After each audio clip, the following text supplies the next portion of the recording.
This video is specifically for a friend who has been having trouble putting her hair up and finding a covering that will stay on her head very securely. Hopefully I can get this done in one video, but it wouldn't surprise me if I have to break this up into a couple at least, but we'll try. And hopefully it can be seen okay. I will probably have to periodically adjust the camera a couple times. So let me start with getting the hair up. As you can see, I went ahead and lifted my hair down for this to start off. There are so many ways to get your hair up. It can take a lot of time to try and get that down to where it doesn't hurt or it doesn't pull, and I think everybody's really a little bit different.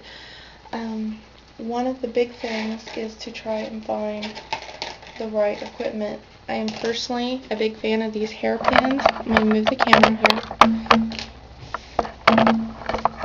Let's see if I have them caught. Okay. These particular hairpins, if you can see them better against that, those are the ones that are made by GVS, or rather Amish or Mennonite one make them, I'm not sure, but you can get them in the GVS catalog. You can get different sizes. They're very, very good about not pulling your hair, and they hold like iron. They're very, very strong. They don't bend easy. That is one of my favorite ways to do it, by doing a bun. You can see my video on how to do a bun. As you're twisting your bun, if you anchor with several of them, it can really make a big difference. But the big thing with doing a bun is practice, practice, practice. The more you do it, the better off you will be. And if you do have a problem of short, fuzzy hairs, a simple hairnet, and you can find these even at Walmart. The best thing to do is, once you get your bun done, just to wrap it over your bun. Pretend my fist here is your bun. Just wrap it over, and then wrap it again, kind of like that. And then you can even anchor it in with more hairpins, like into your hair, and that will help hold down a lot of fuzzies. That's one small thing that you can do. There's lots of ways to do your buns with a hairnet though too, and I'm personally not very good at a lot of them. I just do a simple twist. Other things that can be useful for putting your hair up are these barrettes. These are very hard to find nowadays, but again, you can find them in the GVS catalog. Since they predominantly sell to a lot of Mennonite and Amish, we're some of the few who have the really long hair and actually use these anymore. I think most people just don't have long hair. So it's really, really hard to find them. But as you can see, I even put a bend in mine just so it can hold the thickness of my hair. Some people have to, some people don't. Some people may need a much bigger bend, but it is very, very useful. The nice thing about this particular type of barrette is it really doesn't catch your hair. Now, a lot of those barrettes, I really don't even own any, I wish I could show you though, that have those little pinchers on the side that come closed. They have a little insert that's kind of arced like. Those are very, very common, and a lot of people try to use those to put your hair up, but they catch your hair in so many places, and they will break your hair something terrible. These usually don't. These are awesome for not breaking your hair. They can take a little bit getting used to, but again, just practice with them. One of the things you can do is put your hair in one long braid, and then simply anchor your braid up against the back of your head with that. That is one simple way to get your hair up. The braid won't break your hair. Now again, if you have a lot of fuzzies, you can still put your hairnet around it. But if you're putting a head covering on over it, the fuzzies really won't matter too much, as long as you get the main mass of your hair up and out of the way. Another way is by doing a bun and using bobby pins. You have multiple versions of bobby pins that are out there. GVS, I think, has quite a few of those. Sally Beauty is a great place to get bobby pins if you have a Sally Beauty nearby. They're one of the few places who sell the white bobby pins. Again, so does GVS. Sally Beauty is probably one of the few places I know that'll sell the curved bobby pin. Those are very, very handy too. And again, it's just whatever works for you. I mean, there's so many ways to do it.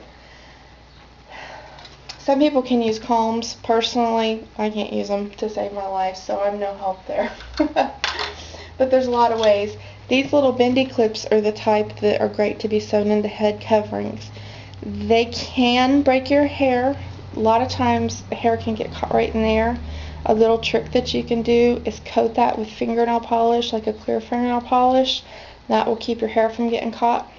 Sometimes just the general bending of it can break your hair, but I find it's usually not too bad. But some people may have more of a problem than others, but it's just something to give a try if you haven't already. They're pretty good for holding your head coverings on. Now there's different types of head coverings. Like this is one that's very, very commonly worn. Forgive me, it needs washed terribly, but I wear it a lot. It's very comfortable, and as you can see, I don't have any snaps or anything on it. And I just hold it on with bobby pins. They do a great job, and I really don't have a problem with it breaking my hair at all. The bobby pin, a nice white bobby pin over that you can hardly see. They're not, they just blend in pretty good. They work out good. But a bobby pin just really doesn't have any place to catch your hair. Now the exception would be is if your bobby pin is wearing out and the little plastic ends are starting to come off, then yeah, they will catch and rip your hair, which does not feel good. This particular covering I can hold on with 4 bobby pins. It's really not that hard. Of course, the trick is if you're trying to cover all your hair, is you do kind of have to have your hair up.